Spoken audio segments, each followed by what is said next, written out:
We were summoned to the White House for not only the first major news conference since his cancer surgery, but also for what was to prove to be some strategically placed propaganda shots for the summit with Mr. Gorbachev, now only 6 weeks away. The first of these, Russia's refusal to talk numbers at the arms reduction talks in Geneva. They have not made a single comment or proposed a different number. They have just been there.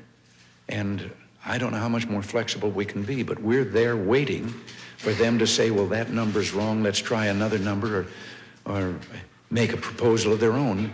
And in spite of the language that's been used in some of the international broadcasts recently by leaders in the Kremlin, none of those proposals, nothing of that kind has ever come to the table for negotiation. Was it necessary, he was asked, to like Mr. Gorbachev when he meets him?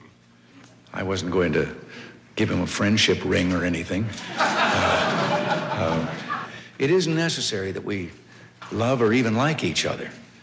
It's only necessary that we are willing to recognize that for the good of the people we represent on this side of the ocean and over there, that everyone will be better off if we can come to some decisions about the threat of war.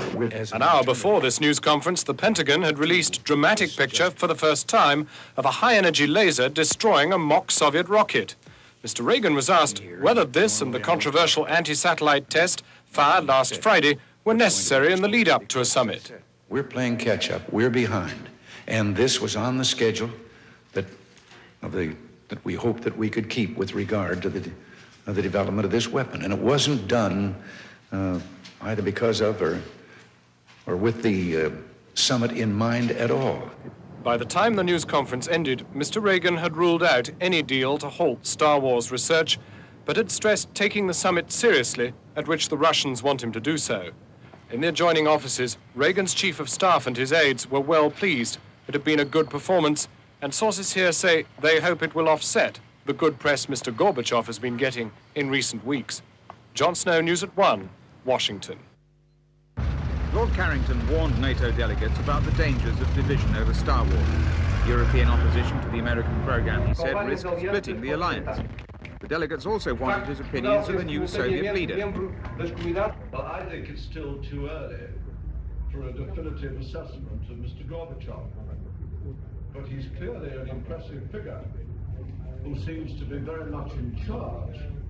There's certainly a new style and quite a few new faces to go with it. But policy initiatives in the domestic field seem so far to have been designed to improve the workings of the system rather than to change it. The equivalent in foreign policy would be to have all the old tunes played with more bounce and a shrewder sense of what the Western audience wants to hear. And there are already signs that we may be in for quite a lot of that.